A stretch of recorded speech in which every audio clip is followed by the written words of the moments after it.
Today's very important speaker, Dr. Jana. He is also my colleague. He is working at my division, Specialty Glass Division. He completed MSc in 1991 from Kollam University, followed by PhD in Science 1998 from Jadavpur University.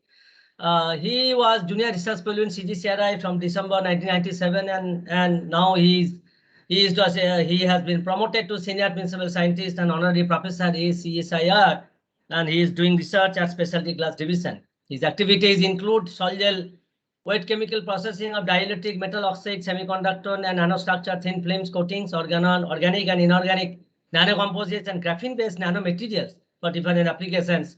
Really, he's a well-known coating scientist at CSR CGCRI till date.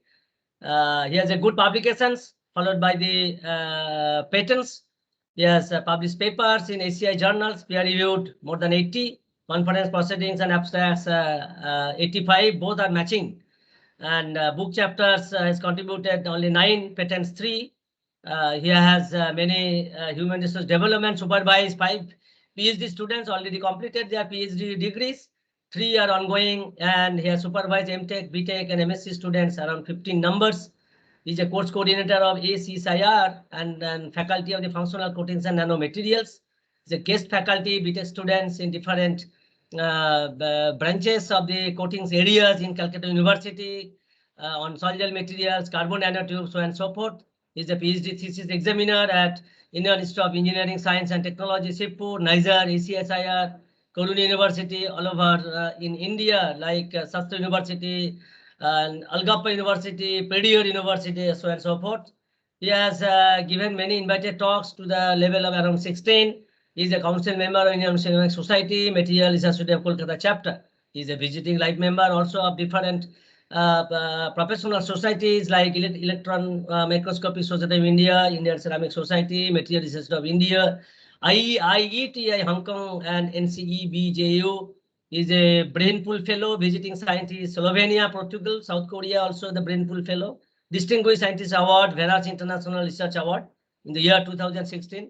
And to his credit, he has already got a poster paper award, and he is a number of is an editor and editorial board member on a number of journals and societies internationally and nationally. And with this introduction, I request Dr. Sunimal Jana to deliver his talk on metal oxide based nanocomposites, fabrication, antibacterial, and the related properties to this webinar. Dr. Sunimal Jana, please. Now it is 11:14. I believe you have time only 15 minutes. So you should finish your talk by 11:30. Thank you, Mr. Chairman, for introducing nicely. Am I audible? Yes. Yeah, my yes, slide is visible. Yes. Okay. So please, after this illuminating lecture from Professor Basu, now I am sharing some of our research findings and materials based on solution process. And today I will share some of our activities on metal oxide based nanocomposites, its fabrication, antibacterial, antimicrobial, and related properties. Actually, already introduced by our chairman that we are working on various types of functional materials, including thin films and coatings like tint of indium oxide, and also we are making the texture surface by soft lithography method for advancing the properties like photoelectrochemical activity. We are also developing various types of thin film catalyst like aluminum doped zinc oxide, and we are also making super hydrophobic antibacterial, antimicrobial coating on various types of fabrics. Now today I will discuss on this topic, and we are also developing various types of bulk nanomaterials like ITO foam, which is highly porous and having microwave absorbing property, can be useful for radar absorbing materials. And also we are developing various types of transition metal oxide foam like nickel oxide for sensing of chemicals like carbon monoxide sensing at room temperature. And beside that, we are working on graphene based metal oxide or polymer nanocomposites for various applications like photocatalyst, and also cancer cell imaging applications. Today, I will discuss a little bit on that. Now, the content of my today's talk is I will briefly tell about the nanocomposites, and I will show some research results based on zinc oxide bulk nanocomposites, zinc oxide superhydrophobic nanocomposites, which could be able to apply as a bio-related applications, and I will come into our present challenge to use these materials in the bio-related applications. Now, what is nanocomposites? The nanocomposites is known as the composites where various types of components are there in the nano dimension, and they are synergistically give the properties which is the advanced properties of the material, and it could be classified as class 1 and class 2. In class 1, it is the admixture of various components held together by means of van der Waals force chemical hydrogen bonding, whereas in class 2 nanocomposite materials, there is a strong chemical bonding like covalent or coordinate bonding, and that's why it can be applicable for various applications: catalysis, photoelectrocatalysis, corrosion protection, biomedical such as drug delivery, gene therapy, biosensing, bioimaging, food packaging applications. And as a nanomaterial, as you know, with decreasing the size, the surface area is increasing, which is the most important factor of the nanomaterials. Now, as I already talked, that graphene-based nanomaterials can be synthesized by means of solution process. The materials coming from the graphene itself, which is the source of graphite, and it can be prepared by top-down and bottom-up process. And in the top-down process, we can enhance, we can introduce the functional groups like hydroxyl, carboxyl, CHO groups by means of oxidation. It is famously known as Hamer's method. And we published this diagram in recently published book chapter by Springer. And now I will show some of our research results on graphene, zinc oxide, europium based nanocomposites, graphene, zinc oxide, silver, polyethylene glycol based nanocomposites, which have some bio-related properties. Now coming to first one, that is zinc oxide graphene europium nanocomposite, and we have synthesized this using zinc acetate, europium nitrate, europium 3 nitrate in presence of different types of other ingredients by solution process below 80 degrees centigrade, and changing the europium concentration, we have obtained different types of properties which can be useful as bio-related application. Here is the XRD patterns which shows the hexagonal zinc oxide, presence of hexagonal zinc oxide in the nanocomposites. And here is the TEM micrograph which shows that zinc oxide nanoparticles are well dispersed, well anchored into the graphene moiety. Actually, we are calling it here chemically converted graphene instead of reduced graphene because we did not added any commercial reducing agents such as hydrazine, and the presence of nano hexagonal zinc oxide is clearly observable from the HRTM, and also the water-like structure of chemically converted graphene is here clearly observed from this micrograph. And we confirm that in the nanocomposite, both europium 2 and europium 3 is present. How europium 2 is present, we are explained from this XPS graph. That is, europium is more electropositive. It forms an oxo-related compound like M, CX, and OY, where M is europium, which is most highly electropositive than carbon, and giving rise to the bond character more electroionic and forming europium 2+. Now, coming to the most important part of this material that we have studied, as I told, by changing the europium into zinc acetate in the precursor solution, and with increasing the europium concentration, we can see the ID by ID value is increasing, and at a certain concentration of europium, it remains constant. And if we see the photoluminescence spectra of the nanocomposite materials, we see there is a broad spectrum of emission which can be resolved into several peaks of emission, which is responsible for the different levels of oxygen defects. And another is most important in the orange emission. It is at 595 nanometer, and which is most important for this bio-related application as cell imaging purpose. And this is really usually comes from the interstitial oxygen present in the semiconductor zinc oxide. And using this property, we have used it in cancer cell AMCF7 breast cancer cell line imaging application, which shows at a optimized concentration of europium, the cells are glowing when non-composite are incorporated, indicating their internalization of the nanoparticles into the cell. And therefore, we have also studied the cell viability in terms of measuring the MTT assay, and it is at 5 microgram per milliliter. The cell viability is above 80%, and so we can claim that a cancer cell targeted optical imaging and delivery can be possible using these nanocomposite materials. Coming to the another nanocomposite, which can where we replace the europium by silver and another ingredient, that is polyethylene glycol, and we synthesize at room temperature. Actually, for food packaging application, it has that properties.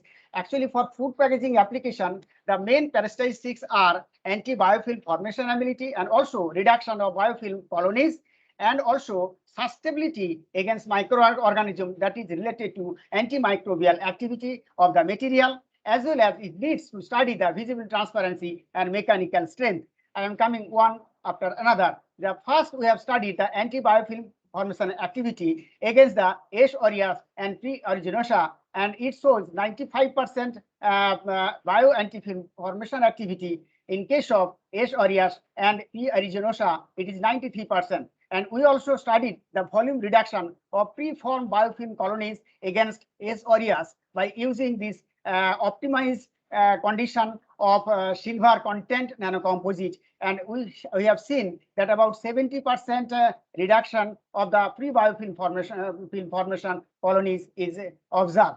Now, coming to the sustainability study, that is antimicrobial activity of the material, we have used agar as a film, and about 2.5 gram agar. We added different content of these nanomaterials at 5 milligram of composite materials and 75 milligram of nanocomposite materials. We have seen that microbial colony formation after 90 days of incubation, there is no colony formation occurs in the film. Whether the control film, there is several colony formations we observe. We reported it in material science and engineering C.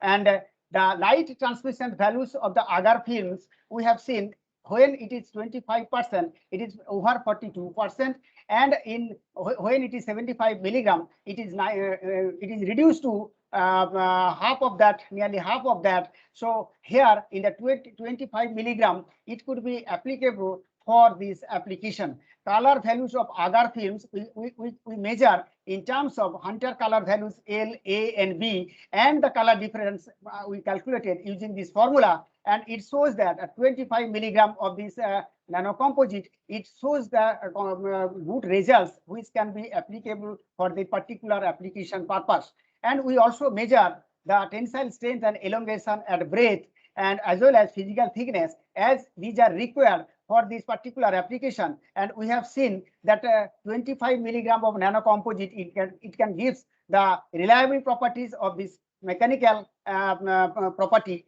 and that's why we can say that this material can be used as a food packaging application. Now coming to my last part of the talk, that is zinc oxide zirconium stearate based super hydrophobic and antibacterial coatings on fabrics. Now this has been prepared by solution process using the ingredients like zinc acetate and zirconium isopropoxide in various types of low boiling alcohols like ethanol, 2-butanol, in presence of acetyl acetone as complexing agent or salt stabilizing agent. And after preparation and optimization of the salt, we coated it by dipping technique or by spraying technique. And after heating at a particular temperature, say 120 degrees centigrade temperature, we can get the film. The structure, phase structure of the film by XRD shows the formation of zinc stearate, and also the presence of this nanocomposites over the film is confirmed from the FEACM, which is due to the generation of this surface roughness calculated from the measured by AFM study where the pristine cotton fabric shows 5 nanometer surface roughness, average surface roughness, and it reaches to 115 nanometer average surface roughness. That is required for super hydrophobic coating. And here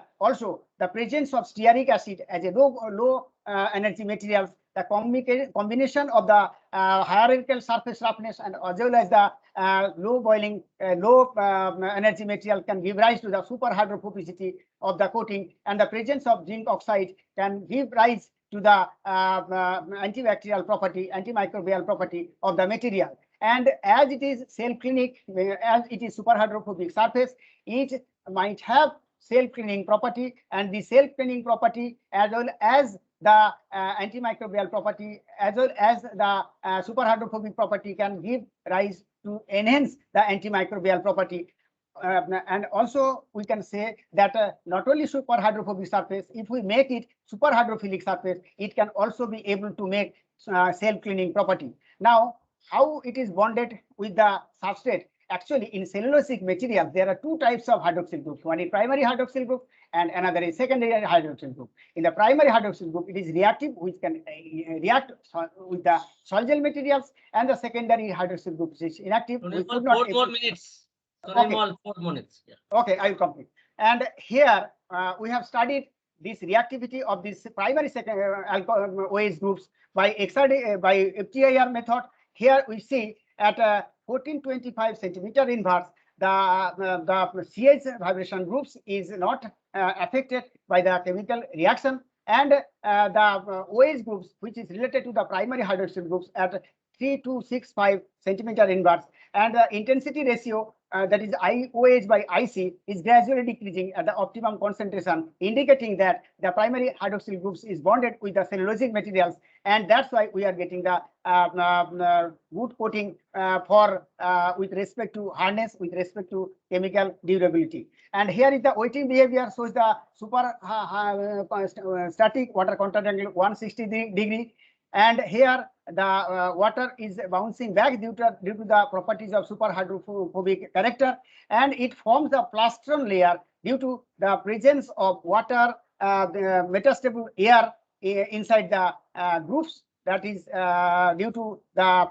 hierarchical structure of the coating. And here we can see the antibacterial property. Antibacterial property measures using the H. aureus and E. coli as a model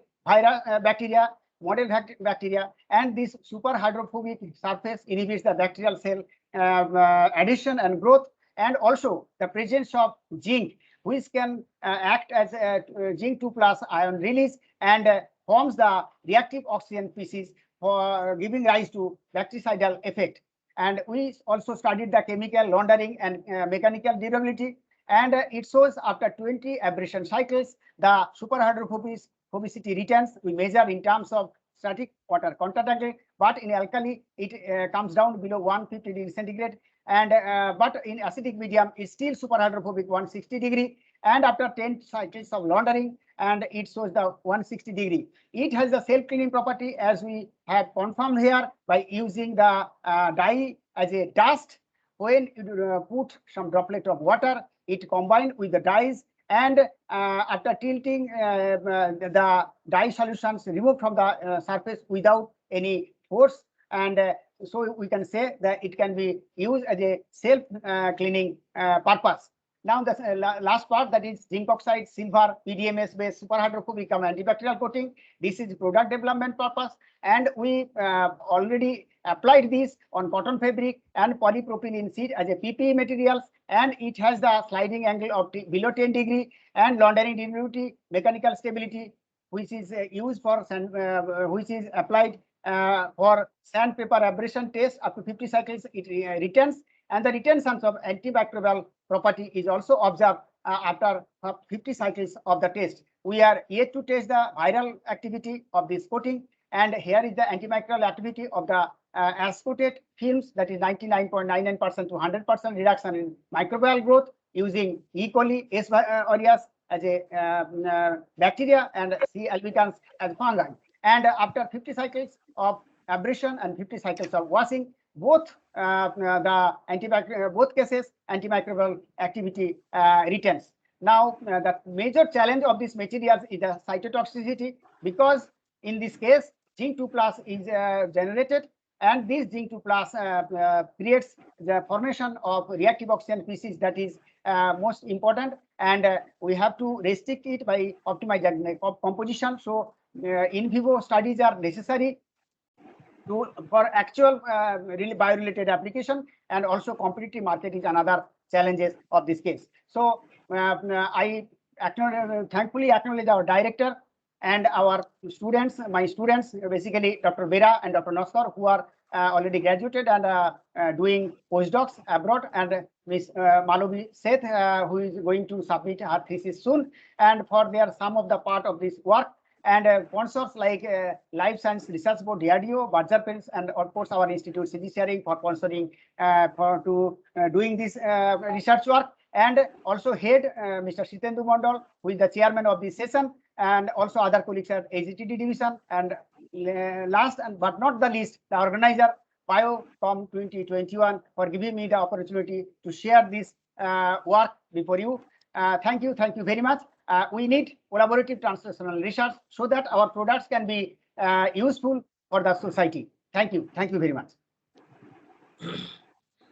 Thank you, Dr. Jana, for your very nice talk, and particularly the last slide. Really, we do need such a translational research work in the areas of your esteemed research work on coating materials.